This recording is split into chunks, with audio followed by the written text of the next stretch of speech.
नमस्कार, आदाब। Crime petrol dial 100 में आप सबका स्वागत है। अपराध चाहे जितनी भी चालाकी से किया जाए, लेकिन ना अपराध छिपता है और ना ही अपराधी।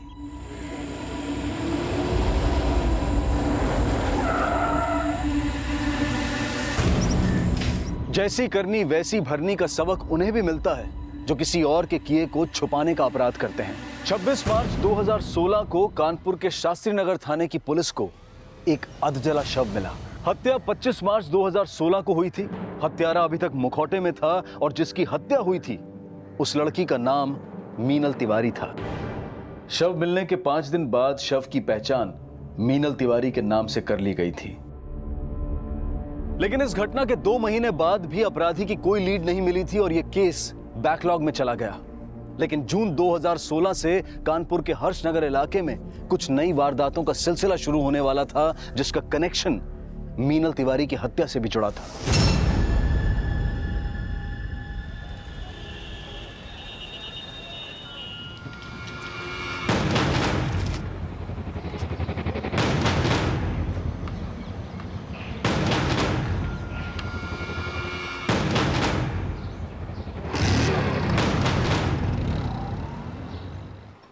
पाँच किलो काजू कतली और कैसी लग रही है jalebi?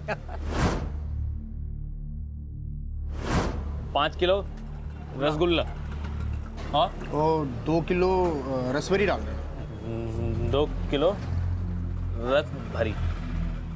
Uncle 5 kilo kaju katli, 5 kilo rasgulla, 2 kilo रस भरी पैक कर।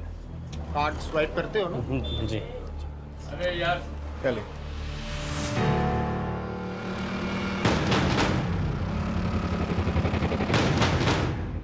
अरे साले साहब, गधा अगर सर पे ताज भी पहन लेना तो भी वो साम्राज्य डुबा ही लेता है। क्यों आप पापा जी का धंधा बिगाड़ रहे हो? हाँ, देखिए ये गिराइक सामने वाली दुकान पे जा रहे हैं आपकी वजह से। मुनीम जी, उत्तराधिकारी अब मैं। राजकुमारी को अपना बना लेने से ना राजा नहीं बन जाओगे जीजा जी।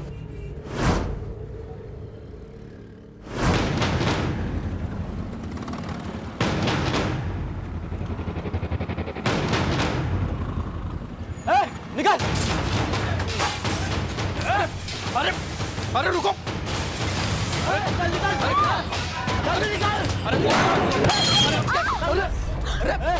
आज के बाद अगर इस दुकान में कोई भी कुछ खाया पिया ना तो सबके टांगे तोड़ दूंगा, समझा?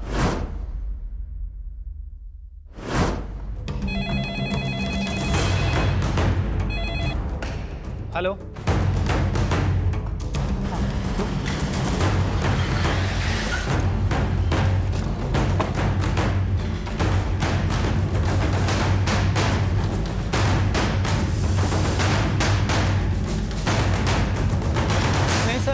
हम कंप्लेन करना नहीं चाहते और ना केस करना चाहते हैं। आप घबराइए मत, वो लोग जो कोई भी थे हम उनके खिलाफ एक्शन लेंगे। नहीं, हम बात यही खत्म करना चाहते हैं और इस मामले में जिनका नुकसान हुआ है उनकी हम भरपाई कर देंगे ना। सर ये मामला यही रफा दफा कर दीजिए। सर वो कंप्लेन करें ना करें लेकिन हमें करनी है। सर उन गुंडों को पकड़िए। देखिए बेवजह मेरी बीवी का सर फोड़ दिया। कौन थे वो लोग? आप पहचानते हैं उन्हें? नहीं सर, हम यहाँ किसी को नहीं जानते। हम तो यहाँ मिठाई लेने आए थे और 2 गुंडे आए वहाँ पे और धमकी देने लगे, कहने लगे कि इसके बाद इस दुकान पर कोई भी आया तो हम उसे मार देंगे, टांगे तोड़ देंगे। आप फिलहाल इन्हें हॉस्पिटल लेके जाइए, हम देखते हैं।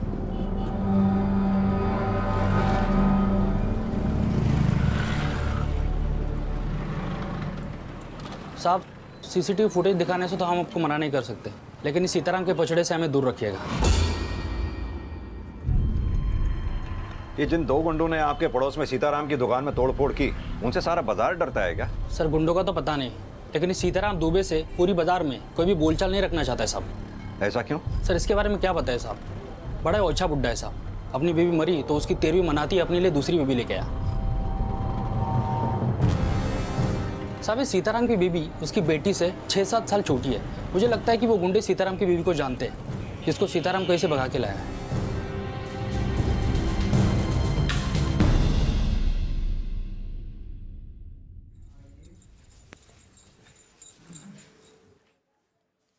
लाइए हम कर देते हैं। नहीं, हम कर लेते हैं ना।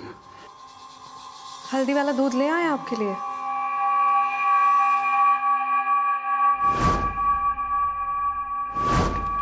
सर, वो हमलावर जिस बाइक पर आए थे उस बाइक का नंबर मैंने आरटीओ भेज दिया है। सर, उन हमलावरों को मार्केट में पहले कभी किसी ने नहीं देखा। हाँ, लेकिन ज़्यादातर दुकानदारों का यही कहना है कि ये अटैक इसीलिए हुआ क्योंकि सीताराम दुबे ने एक 24 साल की लड़की से शादी की थी। सर, कहीं ऐसा तो नहीं कि सीताराम ने उस लड़की से जबरन शादी की हो और केस इसलिए नहीं किया क्योंकि उसका भेद खुल सकता था। और सर, ये भी तो हो सकता है कि हमला करने वाले उस लड़की के जानने वाले हों। ये तो होना ही था। पापा जी ने कांड जो ऐसा किया है वो तो शुक्र मनाओ कि किसी को गोली नहीं लगी। तुम जो आज हो ना, अपने पापा की बदौलत ही हो। आहा, तुम तो उनकी तरफदारी करोगे ही। उन्होंने अपनी बेटी जो तुम्हारे नाम कर दी है, लेकिन उन्हें पता नहीं है कि तुम क्या चीज हो। उनका हिसाब किताब करते करते ना हमारी जिंदगी खराब कर दी है तुमने। तुमने अगर और बड़बड़ की ना, तुम्हारे भाई का टेटवा निकालकर तुम्हारे गले में फिट कर दूंगा।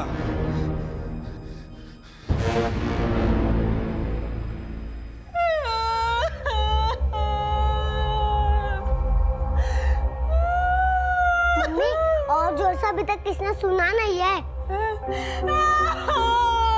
तो ये हम पे हाथ भी उठाने लगे।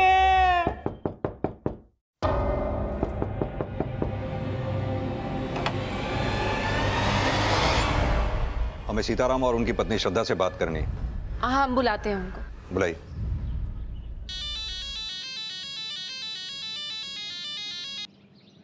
हाँ आदर्श। सर, हमने उन दोनों आदमियों को पकड़ लिया जिन्होंने सीताराम की दुकान पर हमला किया था। उनका बोलना है कि सीताराम की दुकान पर तोड़फोड़ करने का उनको पैसा मिला था। किसने दिया था पैसा उन्हें?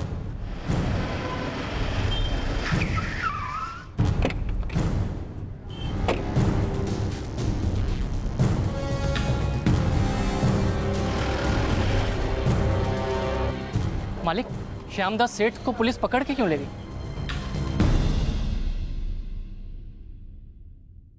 देखो, हमारी इतनी आवभगत मत करना, हमें ये अच्छा नहीं लगता है। देखिए, हम आपके ऋणी हैं। आपकी सेवा करना हमारा फर्ज है। पापा जी, पुलिस आई है। हमें पता चला है आपकी दुकान पे जो हमला हुआ, आपके पड़ोस की दुकान वाले श्यामदास ने वो हमला करवाया था। अरे वो कमीना शुरू से ही हमसे जलता है। उसकी दुकान चलती नहीं है ना। लेकिन हमने तो ये भी सुना है कि हमको पता है कि अब आप क्या पड़ताल करने वाले हैं। अब इस उम्र में हमने शादी की है तो कोई गुनाह की है?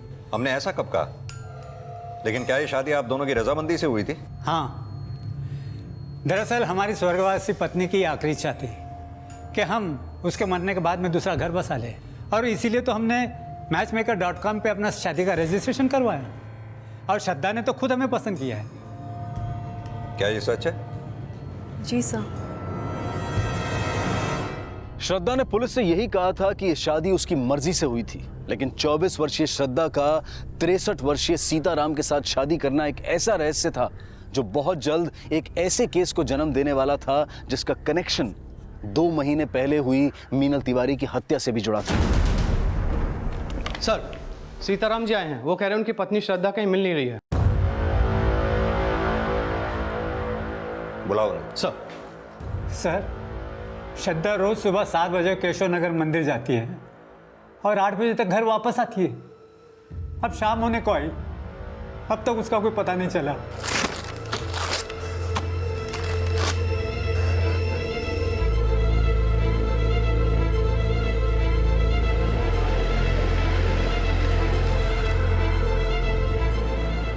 तुम लोग आसपास पूछताछ करो।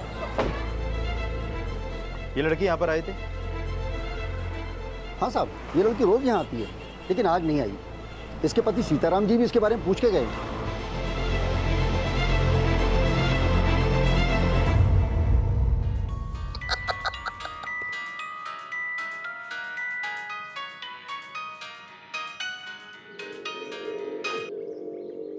या तुम्हारी माँ गायब हो गई है और तुम यहाँ मजे कर रहे हो? हाँ?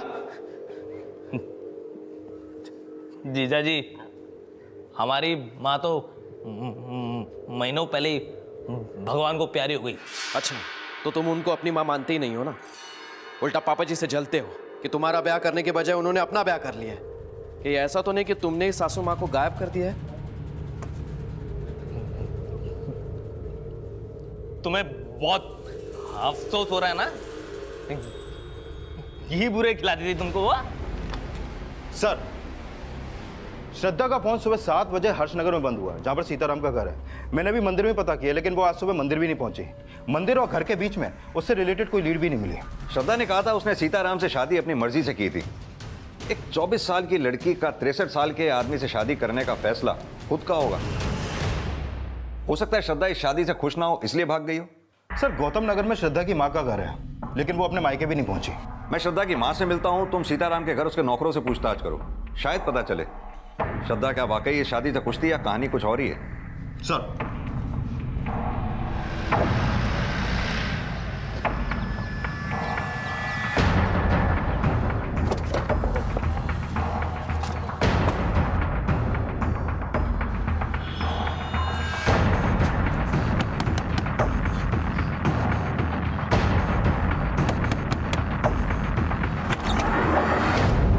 जी साहब। आप श्रद्धा की मां हैं? जी हाँ साहब। श्रद्धा का कुछ पता चला क्या? अभी तो कुछ पता नहीं चला, लेकिन हमने सुना है श्रद्धा ने ये शादी अपनी मर्जी से की थी। क्या ये सच है? जी साहब। कहीं ऐसा तो नहीं आपने या श्रद्धा ने ये शादी सीताराम की दौलत देख के? नहीं साहब, बल्कि श्रद्धा की शादी उसकी मर्जी और उसकी खुशी से हुई थी। क्या कोई आपका ऐसा रिश्तेदार है जहाँ श्रद्धा जा सकती हो? ऐसा तो कोई रिश्तेदार नहीं है साहब। हाँ, बस उसका एक छोटा भाई है, संकल्प। कहाँ है वो? वो सीताराम जी के यहाँ ही नौकरी करता है। मालिक, श्रद्धा दीदी का कुछ पता चला क्या? हमसे क्या पूछता? मुनीम जी से पूछ, वही रखते हैं खबर उसकी। तो श्रद्धा ने शादी के बाद अपने भाई को सीताराम के यहाँ नौकरी दिलवा दी? जी नहीं साहब, वो शादी के पहले भी वही नौकरी करता था।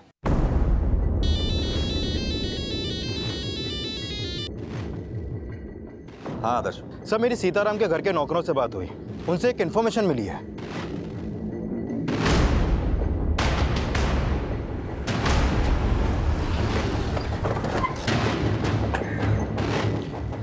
सर, सीताराम के पुलिस स्टेशन आने से पहले ही उनकी बेटी ने उनसे बोला था कि श्रद्धा किडनैप हुई थी। हाँ साहब, लेकिन सेठ जी ने उनकी बात नहीं मानी थी। सर, रितु ने झूठ बोला था हमको। लेकिन रितु ने कहा उसने श्रद्धा को किडनैप होते हुए देखा था। ये सच है ना?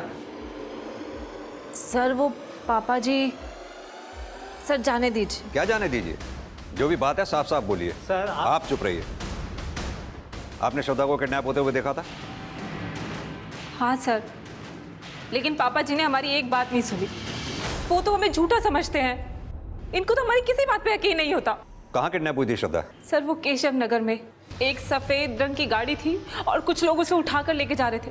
सर, हम उसे बचाने भी गए और देखे ना, उस चक्कर में हमें भी चोट लग गई। आदर्श, इनके साथ जाओ, पता करो वहाँ क्या हुआ था। सर, हम पहले वहाँ जाके देख के आए हैं, वहाँ ऐसे कुछ नहीं हुआ। रितु झूठ बोल रही है। लेकिन आपकी बेटी झूठ क्यों बोलेगी? ये उसकी आदत में है, मनगढ़ंत कहानियाँ सुनाते रहती है ताकि ये उसकी बकवास सुनकर हम उसको अहमियत दें। हाँ अंकल, मम्मी ऐसा इसलिए करती है क्योंकि वो भी हमारे तरह अकेले हो गए हैं, कोई उससे बात भी नहीं करता।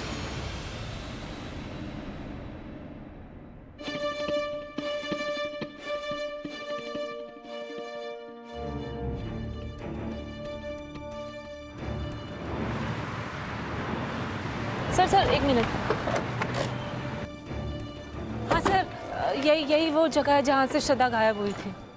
मेहता, आस पास पूछताछ करो।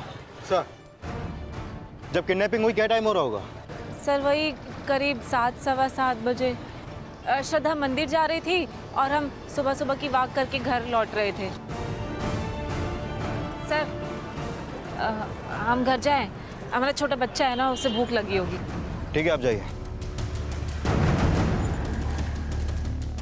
रितु के बयान के आधार पर पुलिस ने उस एरिया में पूछताछ की, लेकिन वहां न श्रद्धा की किडनैपिंग का कोई विटनेस मिला और ना ही उस एरिया की सीसीटीवी फुटेज से कोई क्लू। सर, सीताराम की बेटी ने जो जगह हमें दिखाई वहां पर पूछताछ भी की और वहां के सीसीटीवी फुटेज भी चेक किए, लेकिन ऐसा कुछ सामने नहीं आया जिससे पता चले कि वहां पर कोई किडनैपिंग भी हुई थी।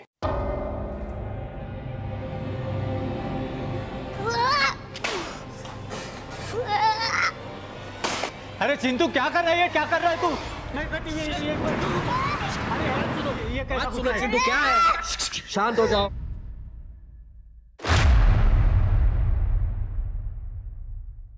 अपनी बेटी रितु को बुलाइए। मम्मी घर पर नहीं है। कहाँ गई है बेटा आपकी मम्मी? हमें मालूम नहीं, लेकिन मम्मी बहुत रो रही थी।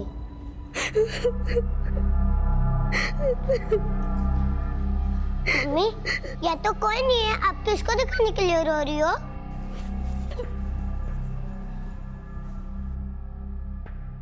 मम्मी कहती है या सब सेल्फिश है, सब खुद को ही प्यार करते हैं, इसलिए मैंने सबकी प्यारी चीज तोड़ दी।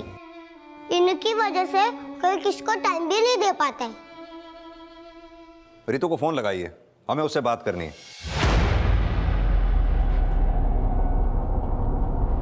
आप जिस नंबर को डायल कर रहे हैं वो इस समय स्विच ऑफ है। सर रितु का फोन स्विच ऑफ आ रहा है। सीताराम जी, कहीं ऐसा तो नहीं रितु ने श्रद्धा को गायब किया और आपसे झूठ बोला हो? अब जब उसका झूठ पकड़ा गया तो वो खुद गायब हो गई। क्या सर आप कुछ भी बोल रहे हैं? हम कुछ भी नहीं बोल रहे, श्रद्धा के गायब होने की वजह जानने की कोशिश कर रहे हैं। कहीं ऐसा तो नहीं इस घर में श्रद्धा से किसी को कोई प्रॉब्लम रही हो, या श्रद्धा को आप लोगों से? श्रद्धा खुद गायब हुई है या आप लोगों में से किसी ने उसे गायब कर दिया है?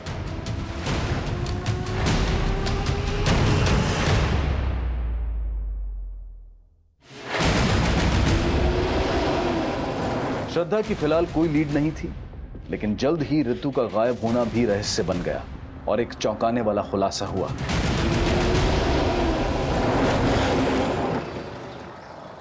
सर, रितु का फोन यहीं पर बंद हुआ था और इसकी लाश भी हमें यहीं पर मिली है। ये देखिए सर, ये निशान लगता है गला घोंट के मारा गया। हमारी टीम आसपास पूछताछ कर रही है, शायद कोई लीड मिले।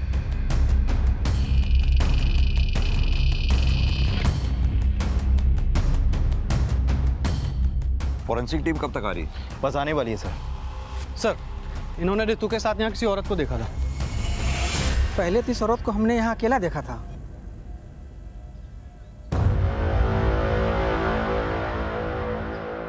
फिर बाद में हम वापस लौट कर आए तो देखा ये औरत किसी और औरत के साथ बात कर रही थी। कौन थी वो औरत? सर उसका चेहरा तो हमने नहीं देखा क्योंकि हम बहुत दूर से देखे थे, पर वो साड़ी पहन रखी थी। सर श्रद्धा भी साड़ी पहनती है, कहीं ऐसा तो नहीं कि इस आदमी ने जिसे देखा हो वो श्रद्धा ही हो? लेकिन श्रद्धा तो कल से गायब है, रितु से मिलने क्यों जाएगी? सर हो सकता है श्रद्धा गायब ना हो और रितु के झूठ का कोई राज हो। तिवारी, कहीं ऐसा तो नहीं इस राज का कनेक्शन रितु के मर्डर से हो?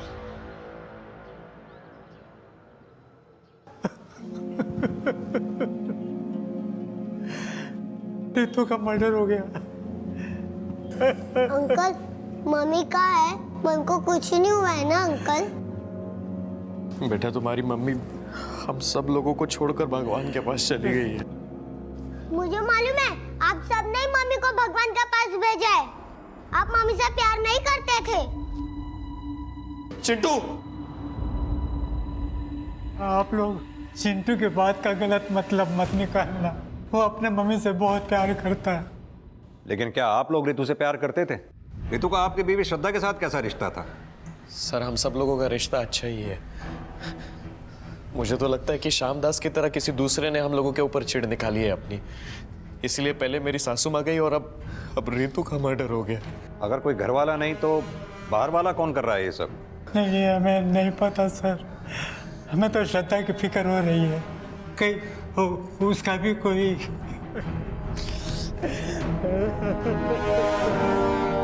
सर ये बाहर वाले नहीं, किसी घर वाले का ही काम लगता है। मैंने सीताराम के घर के आस पड़ोस में भी पूछताछ की, प्रॉब्लम उस फैमिली में, वहाँ किसी की किसी से नहीं बनती। लेकिन घर वाला ऐसा कौन होगा जिसका श्रद्धा को गायब करके रितु के मर्डर से कोई फायदा हो? सर श्रद्धा क्यों गायब हुई इसका अभी तक हमारे पास कोई लीड नहीं है, लेकिन रितु के मर्डर में श्रद्धा के कनेक्शन की एक थ्योरी बनती है। कैसी थ्योरी? सर पता चला है कि श्रद्धा के भाई संकल्प को रितु के पति विशाल ने सीताराम की दुकान पर काम पे लगवाया था और काम पे लगने के 6 महीने बाद ही श्रद्धा की शादी सीताराम से हो गई थी। यानी कि तुम ये कहना चाहते हो कि श्रद्धा की शादी सीताराम से होना विशाल की कोई साजिश है? नॉट श्योर, लेकिन हो सकता है सर। और ये भी हो सकता है कि इस राज का पता सीताराम की बेटी रितु को भी चल गया हो। तो तुम्हारे कहने का मतलब है कि रितु के साथ जो औरत देखी गई थी वो श्रद्धा थी और श्रद्धा ने रितु का मर्डर विशाल के इशारे पे किया होगा। श्रद्धा को अब रितु के मर्डर का सस्पेक्ट मानकर भी ढूंढा जा रहा था। श्रद्धा के भाई संकल्प से भी पूछताछ की जा रही थी, और सीताराम श्रद्धा की शादी और रितु की हत्या में विशाल श्रद्धा की मिली भगत को भी खंगाला जा रहा था। और रितु की पोस्टमार्टम रिपोर्ट इसके संकेत भी दे रही थी। सर, ये रितु की पोस्टमार्टम रिपोर्ट, इस रिपोर्ट के मुताबिक उसकी हत्या उसका गला घोंटने से की गई और सर उसकी बॉडी पर ऐसे चोट के निशान भी मिले हैं जो उसकी हत्या से पहले के हैं। सर हो सकता है रितु घरेलू हिंसा का शिकार हुई हो। मुझे मालूम है, आप सबने मम्मी को भगवान के पास भेजा है। आप मम्मी से प्यार नहीं करते थे। रितु के बेटे ने जिस तरह से रिएक्ट किया था, उसे देखकर तो ये लगता है कि रितु के अपने हस्बैंड के साथ रिलेशन ठीक नहीं थे। आई एम श्योर सर, ऐसा ही है। मैंने सीताराम के घर के नौकरों से पूछताछ की तो पता चला कि रितु श्रद्धा से चिढ़ती थी और इसका कारण विशाल और श्रद्धा का अफेयर हो सकता है सर। तो हो सकता है रितु के साथ जिस औरत को देखा गया था वो श्रद्धा ही हो। एक काम करते हैं, रितु के हस्बैंड विशाल और उसके बेटे चिंटू से रितु के बारे में बात करते हैं, शायद कुछ पता चले। सर,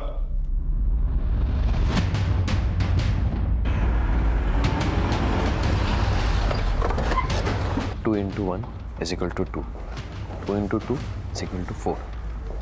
हमें आप दोनों से कुछ बात करनी है। जी सर। चिंटू बेटा, डरो नहीं, जो भी जानते हो खुल के बताओ। क्या आपके पापा आपकी मम्मी को मारा करते थे?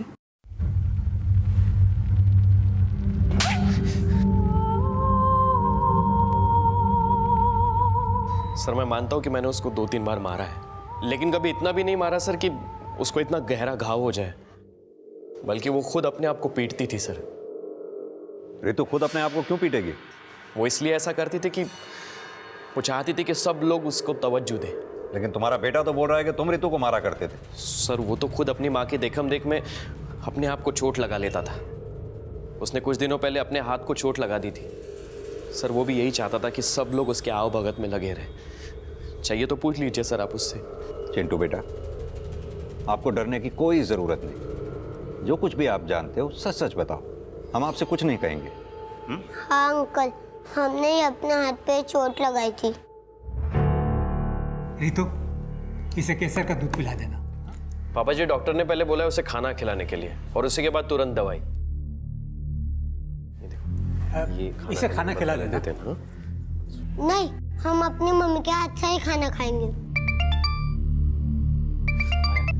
हेलो जी।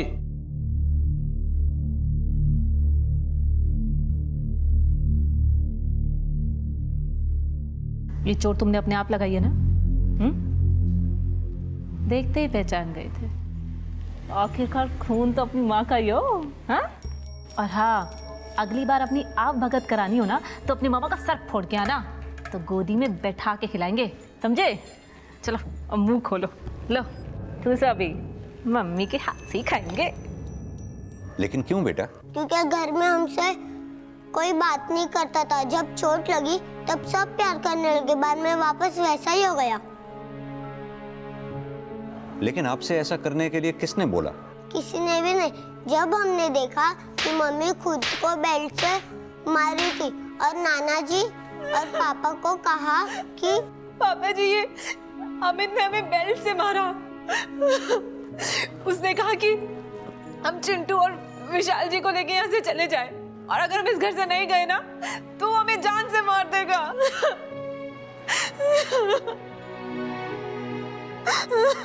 फिर नाना जी ने मामा को बहुत पीटा और मम्मी से प्यार से बात करने लगे। बाद में मामा ने मम्मी से बात करना बंद कर दिया। सर अमित तो रितु को शुरू से नापसंद करता था और उसके बाद धीरे धीरे उसको सासू माँ से भी प्रॉब्लम होने लगी। कैसी प्रॉब्लम? पापा जी ने उसकी शादी करने के बजाय वो खुद अपने लिए बहू लेके आए थे, इसलिए वो पापा जी से चिढ़ा करता था और उसके बाद सासू माँ से भी। विशाल और चिंटू के बयान के बाद पुलिस अमित से जुड़ी जानकारी जुटाने लगी और इस केस में अमित की भूमिका के कुछ नए समीकरण जोड़े जाने लगे। पता चला है कि अमित की अपनी बहन रितु से बिल्कुल नहीं बनती है और काफी समय से उन दोनों के बीच में बोलचाल भी नहीं है। और सर ये भी पता चला है कि पिछले 2 साल से सीताराम अपने बेटे अमित की शादी करवाने की कोशिश कर रहे हैं, लेकिन अमित के हकलाने की प्रॉब्लम की वजह से हर लड़की उसे रिजेक्ट कर देती है। वो हमें रिजेक्ट नहीं करती थी, हम उन्हें रिजेक्ट करते थे। क्यों? तुम शादी नहीं करना चाहते थे क्या? अच्छी लड़की मिलेगी तो ज़रूर करेंगे सर, लेकिन अभी तक मिली नहीं। लेकिन तुम्हारे पापा जी को तो मिल गई थी। क्या खाक मिल गई थी? एक नंबर की लालची थी। उसने पापा जी से नहीं, उनकी दौलत से शादी की। लेकिन तुम्हारे पापा जी को तो लगता था कि वो सठा गए सर। हमें तो लगता सर कि वो श्रद्धा पापा जी को चूना लगाकर भाग गई, और पापा जी किसी को बता नहीं रहे हैं क्योंकि उनकी इज्जत पर बात है ना। अगर ऐसा था तो तुम्हें कैसे पता चला? हम पापा का चेहरा पढ़कर समझ गए। चेहरा तो तुमने अपनी बहन का भी पढ़ लिया होगा। सुना है बड़ी प्रॉब्लम थी तुम्हें रितु से। उससे तो सभी को प्रॉब्लम थी सर, और सबसे ज़्यादा जीजा जी को। दीदी को धोखा दे रहे थे। कैसा धोखा? हमने बताया ना सर, श्रद्धा बहुत चालाक लड़की थी सर। एक तरफ हमारे जीजा जी से चक्कर चला रही थी, और दूसरी तरफ मौका देखते ही पापा जी को लूट कर भाग गई। साहब, श्रद्धा अपने सारे गहने जेवर यहीं छोड़ के चली गई, और आप ये कहते कि उसने हमको चूना लगाया? हम नहीं कह रहे, आपके बेटे ने कहा है। वो श्रद्धा पापा जी को चूना लगाकर भाग गई। ऐसा कुछ नहीं हुआ साहब। आपके बेटे अमित और दामाद विशाल, इनके बारे में आपकी क्या राय है? क्या इन्होंने ये कांड किया होगा? साहब, ना तो ये कांड हमने किया है, ना हमारे दामाद या बेटे ने। ये जरूर किसी बाहर वाले का काम है। फिलहाल इस केस में पुलिस को किसी भी बाहर वाले का हाथ होने का कोई क्लू नहीं मिला था। शक के घेरे में अब तक सिर्फ घर वाले थे। सीताराम, अमित, विशाल सब रडार पर थे, और इसी दौरान पुलिस को एक ऐसी इंफॉर्मेशन मिली जिसने इस केस का रुख ही बदल दिया। सर, जिस दिन श्रद्धा गायब हुई उसी शाम मीरपुर पुलिस को एक लाश मिली थी। उस लाश की पोस्टमार्टम रिपोर्ट के मुताबिक उसकी हत्या उसके सर पे किसी भारी चीज से वार करने से की गई, और फिर उसका चेहरा जला दिया गया। और सर, पोस्टमार्टम रिपोर्ट के मुताबिक उसकी उम्र 24 साल के आसपास की होगी। और सर, उसके पास से सीताराम की मिठाई की दुकान का विजिटिंग कार्ड भी मिला था। ये श्रद्धा के घर वालों को शिनाख्त के लिए बुलाओ। बोलिए। क्या बोलिए सर, इसका तो चेहरा भी जला हुआ है। कैसे पहचानेंगे कि ये श्रद्धा है? इस बॉडी के चेस्ट में राइट साइड में एक तिल है। ये क्या श्रद्धा की बॉडी पे ऐसा कोई तिल था? इसके बारे में तो हमें कुछ नहीं मालूम। सर, कोई प्रेग्नेंट लड़की मरे तो उसके जांच से ये पता चल सकता है कि वो प्रेग्नेंट थी। श्रद्धा प्रेग्नेंट थी? जी सर, दरअसल पापा जी सासू माँ ने मुझे नहीं, मेरा मतलब है कि रितु को इसके बारे में बताया था। ऐसा रितु ने मुझे बताया था। जी, ये लड़की तो प्रेग्नेंट नहीं थी। सीताराम जी, हाँ, क्या श्रद्धा प्रेग्नेंट थी? इसके बारे में हमें कुछ पता नहीं है। हाँ, शायद हमारी बेटी को बताया हो।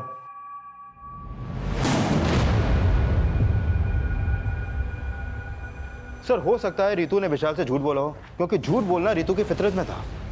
ऐसा भी तो हो सकता है रितु ने ये बात विशाल को बताई ना हो, विशाल खुद इस बात को जानता हो कि श्रद्धा प्रेग्नेंट थी।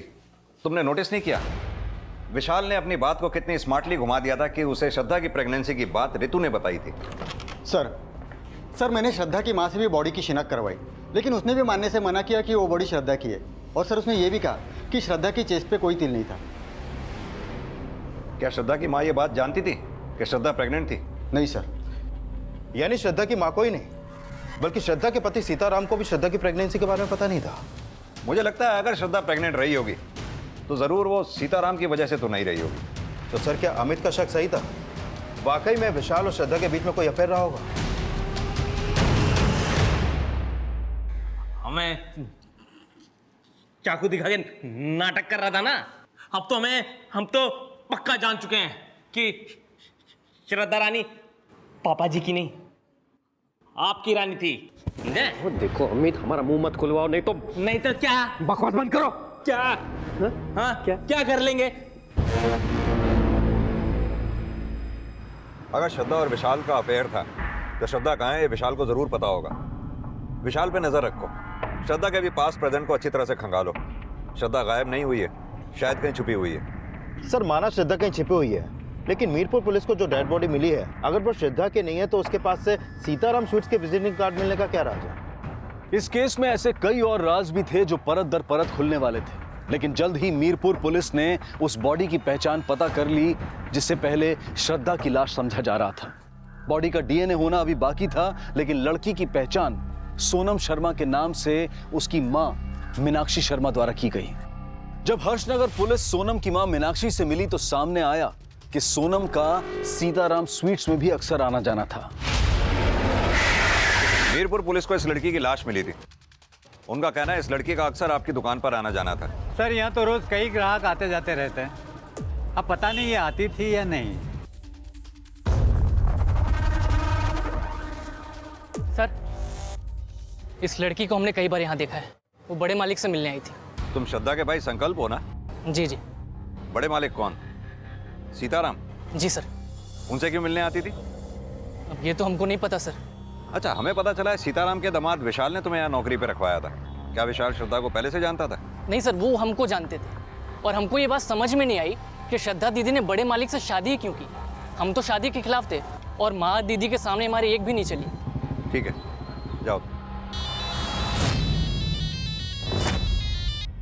हेलो सर, श्रद्धा के बारे में गौतम नगर पुलिस स्टेशन से एक इन्फॉर्मेशन मिली है। गौतम नगर? ये तो वही जगह है जहाँ श्रद्धा अपनी माँ के साथ रहा करती थी। Yes sir. सर, श्रद्धा की माँ ने 2 महीने पहले उसकी मिसिंग कंप्लेंट करवाई थी, लेकिन उसके अगले ही दिन उसने वो वापस ली। पता करो श्रद्धा की माँ ने वो कंप्लेंट वापस क्यों ली थी और श्रद्धा उस दौरान थी कहाँ पर। Yes sir. और सोनम और सीताराम के कनेक्शन का भी पता करो। हो सकता है रितु और सोनम के मर्डर और श्रद्धा के गायब होने का आपस में कोई कनेक्शन हो। सर, इन कनेक्शंस का कनेक्शन जल्द ही मीनल तिवारी से भी जुड़ने वाला था, जिसकी हत्या 2 महीने पहले हुई थी। और पुलिस को यह भी पता चल गया था कि 2 महीने पहले श्रद्धा की मां द्वारा श्रद्धा की मिसिंग कंप्लेंट फाइल करने की वजह क्या थी।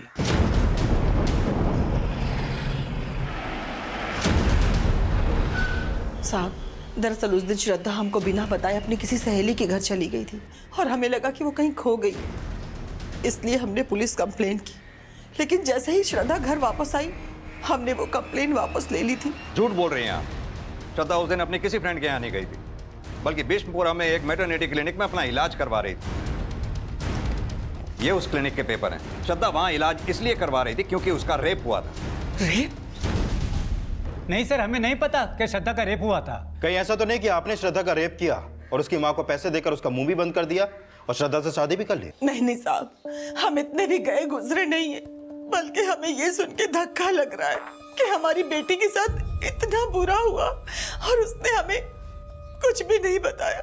माना कि आपसे श्रद्धा ने ये बात छिपाई, आपको क्या लगता है ये काम सीताराम का होगा? सर, श्रद्धा का हम रेप करते तो वो हमसे क्यों शादी करती? हमें तो लगता है कि हमसे ये बात छिपाई गई है कि श्रद्धा का रेप हुआ था। तो हो सकता है सीताराम जी कि अब ये बात आपको पता चल गई और आपने श्रद्धा को गायब कर दिया या फिर करवा दिया। नहीं, हमने ऐसा कुछ नहीं किया है। श्रद्धा की मेडिकल रिपोर्ट के मुताबिक श्रद्धा के साथ रेप हुआ था। ये श्रद्धा और सीताराम कुछ भी बोलें, लेकिन श्रद्धा और सीताराम की शादी की वजह इस रेप से ही जुड़ी है। मतलब सीताराम ने हमसे झूठ बोला था कि उन्होंने मैचमेकर.com पे अपनी शादी के लिए रजिस्ट्रेशन किया और उसी साइट के थ्रू श्रद्धा ने उन्हें पसंद किया था।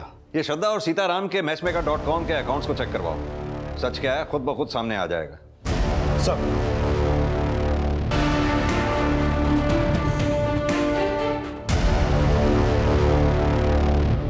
सर, मैचमेकर.com पर सीताराम का तो अकाउंट है, लेकिन उस साइट पर श्रद्धा का कोई अकाउंट नहीं है। इसका मतलब सीताराम ने हमसे झूठ बोला था। सर, सीताराम ने हमसे सोनम शर्मा के बारे में भी झूठ बोला था। वो अपने अकाउंट से सोनम शर्मा से चैट करता था, और वो सिर्फ सोनम शर्मा से ही नहीं और कई लड़कियों के भी टच में था। वो सीताराम जिन जिन लड़कियों से चैटिंग करता था उनके बारे में पता करो। तुम सीताराम को बुलाओ। सर, हमें श्रद्धा की एक ईमेल आईडी का पता चला है जो अभी भी एक्टिव है। पिछले दिनों श्रद्धा उसी आईडी के थ्रू यूट्यूब चैनल पे गर्भ संस्कार के वीडियो देख रही थी। सर, उनके वीडियो तो प्रेगनेंसी से संबंधित होते हैं, यानी श्रद्धा प्रेग्नेंट है, उसका ईमेल आईडी भी एक्टिव है, मतलब वो गायब नहीं है। सर, लास्ट टाइम उसने जिस आईपी एड्रेस के थ्रू लॉगिन किया था वो आगरा के एक साइबर कैफे गए। आगरा पुलिस से कांटेक्ट करो, पता करो श्रद्धा खुद साइबर कैफे गई थी या फिर कहानी कुछ और ही है। सर, सीताराम के नंबर पे कॉल किया तो उसके दामाद विशाल ने फोन उठाया। सीताराम ने सुसाइड कर लिया। क्या?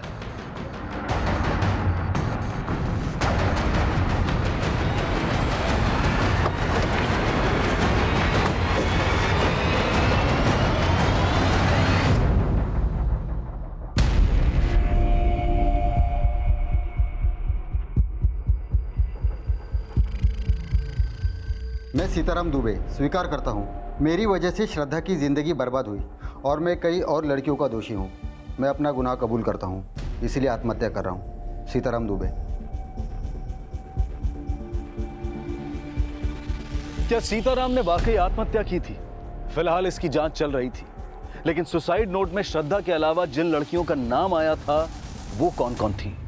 सर, सीताराम के मैट्रिमोनी अकाउंट से उनकी जिन जिन लड़कियों से चैटिंग होती थी उसमें सोनम के अलावा एक मीनल तिवारी नाम की भी लड़की थी, और 2.5 महीने पहले मीनल की भी हत्या उसी तरीके से हुई जिस तरीके से सोनम की हुई थी। मीनल और सोनम की तो हत्या हुई, लेकिन श्रद्धा के गायब होने का क्या राज हो सकता है? सर, आगरा के जिस साइबर कैफे में श्रद्धा के आईडी पर लॉगिन किया गया वहां पर कोई भी सीसीटीवी नहीं लगा, और ये पता चला है कि जब सोनम की हत्या हुई उस समय सीताराम की फ़ोन की लोकेशन सोनम की फ़ोन की लोकेशन से अलग थी। और सर, ये भी पता चला है कि सीताराम के मैट्रिमोनियल अकाउंट को उसके लैपटॉप और उसके दुकान के पीसी से ऑपरेट किया जाता था। Excuse me sir. हेलो, ठीक है सर। आगरा से पीएसआई यादव का फोन था। जिस साइबर कैफे से श्रद्धा के आईडी पर लॉगिन किया गया उस गली में एक सीसीटीवी मिला है, उसमें श्रद्धा कैप्चर हुई है। श्रद्धा अगर जिंदा थी तो फिर मीनल और सोनम की हत्या का राज क्या था? क्या श्रद्धा के गायब होने का कनेक्शन मीनल और सोनम की हत्या से जुड़ा हुआ था? क्या सीताराम की आत्महत्या कोई साजिश थी? सर, जिस दौरान मीनल की हत्या हुई तब भी सीताराम के फोन की लोकेशन मीनल की फोन की लोकेशन से मैच नहीं करती। सर, कहीं ऐसा तो नहीं कि सीताराम को फंसाने के लिए कोई और उनकी आईडी से चैट करता हो? सीताराम ने हमें खुद ये बात बोली थी कि उसका मैचमेकर.com पे अकाउंट था और उस अकाउंट को वो खुद ऑपरेट करता था।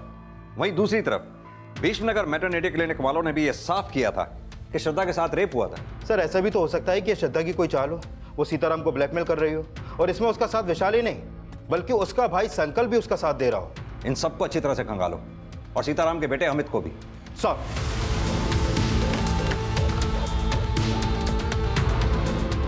पुलिस हर सस्पेक्ट को खंगाल रही थी और जल्द ही श्रद्धा को आगरा के एक आश्रम से अरेस्ट कर लिया गया। सर, हम अपनी मर्जी से गए थे, भागे नहीं थे। सर, हमारी वजह से सीताराम जी को बहुत बदनामी सहनी पड़ रही थी। 2 महीने पहले तुम्हारे साथ दुष्कर्म हुआ, हाँ या ना? हाँ सर, लेकिन कौन था वो दोषी? सर, हमें नहीं पता। सर, हमें तो किसी ने बेहोश किया और फिर हमारे साथ। किसी ने तुम्हें बेहोश किया या तुमने सीताराम को बेहोश करके उन्हें ब्लैकमेल किया, उनसे शादी कर ली, और जब ये राज रितु को पता चला तो रितु को भी मार डाला? क्या रितु दीदी का मर्डर हो गया? रितु ही नहीं, सीताराम जी की भी मौत हो गई है। सीताराम जी? नाटक करने की कोई जरूरत नहीं है अब। नहीं सर, हम नाटक नहीं कर रहे हैं। सर, हमें नहीं पता हमारे जाने के बाद यहाँ क्या क्या हो गया। श्रद्धा अपने बयान पर कायम रही कि ना तो वो ये जानती है कि उसका रेप किसने किया था, और ना ही रितु के मर्डर और सीताराम की मौत के बारे में उसे कुछ पता था। लेकिन ये साफ था कि वो प्रेग्नेंट थी, और उसकी इस हालत को देखते हुए फिलहाल पुलिस ने उसे रिहा कर दिया। लेकिन पुलिस को जल्द ही इस केस में एक स्ट्रॉन्ग लीड मिली। सर, सीताराम की आईडी से जिन लड़कियों से चैटिंग की जाती थी उनमें से एक लड़की से मेरी बात हुई। ये उसकी फोटो, इसका नाम आकांक्षा है। इससे सीताराम मिला था? हाँ सर, वो इससे अमित के किए की माफी मांग रहा था, क्योंकि सीताराम का अकाउंट अमित ऑपरेट करता था, और जहां पर मीनल और सोनम का मर्डर हुआ वहां भी अमित का फोन एक्टिव था।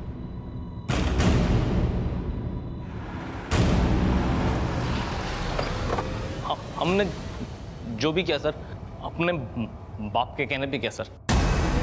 उन्हें लड़कियों का शौक था सर, लेकिन हमने किसी को मारा नहीं सर, उसी ने मारा। इसीलिए तो उसने सुसाइड की सर। उन्होंने सुसाइड इसलिए की क्योंकि वो तुम्हें बचाना चाहते थे। तुम्हारा किया अपने सर पर लेकर मर गए और तुम अभी भी उन्हें कोस रहे हो। झूठ बोल रहे सर, झूठ बोल रही है। नहीं सर, हमारे सच का सबूत हमारे पेट में पल रहा है। इसी ने हमारे साथ रेप किया था। अमित की पहले से ही हम पर गंदी नजर थी, और फिर एक दिन हमारे साथ हमने वो बातें सीताराम जी को जाकर बताई, और हमने कहा कि हम अमित को जेल पहुंचाएंगे। लेकिन फिर वो हमारे सामने गिड़गिड़ाने लगे। सीताराम जी ने हमसे कहा कि वो हमसे शादी कर लेंगे, और जब हमने अपनी माँ को ये बात बताई तो उन्होंने भी इस रिश्ते के लिए हाँ कह दी। झूठ बोल लेके चलो उसे। सर जी झूठ बोल रहे सर। चल।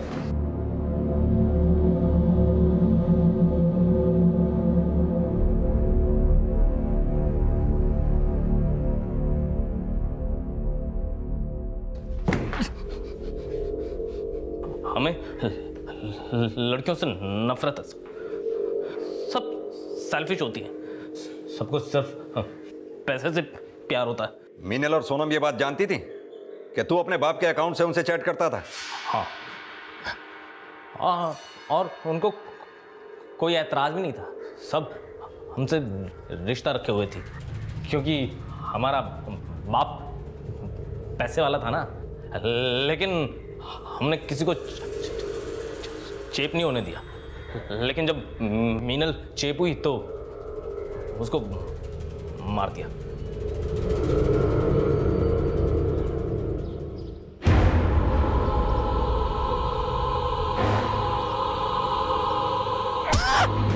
और जब सोनम हुई तो उसको भी।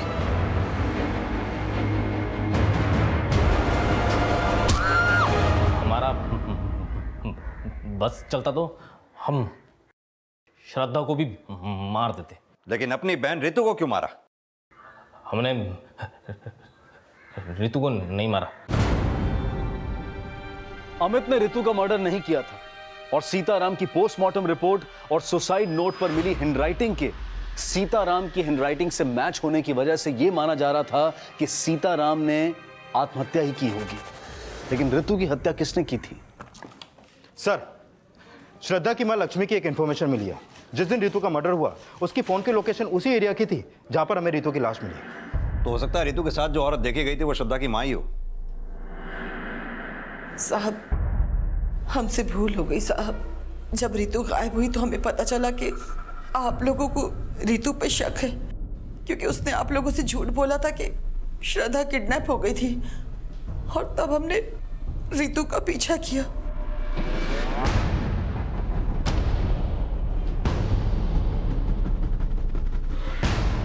आप यहाँ पे क्या कर रहे हैं?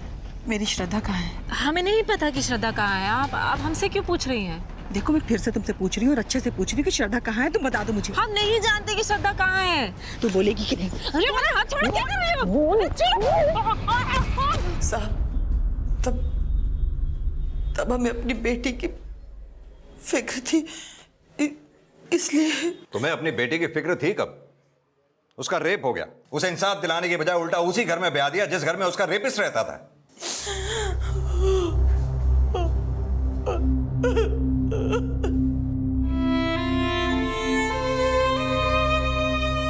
श्रद्धा की मां गैर इरादतन हत्या की अपराधी थी, लेकिन अमित ने जो अपराध किए थे वो एक ऐसी घिनौनी साजिश से जुड़े थे जिनका बचाव करना भी अपने आप में बहुत बड़ा अपराध है।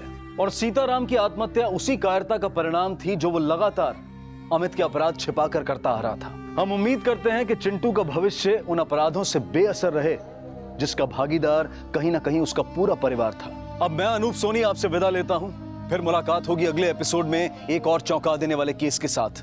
तब तक अपना और अपने परिवार का ख्याल रखें और देखते रहें क्राइम पेट्रोल डायल 100। सबक एक को सीख हम सबको। जय हिंद।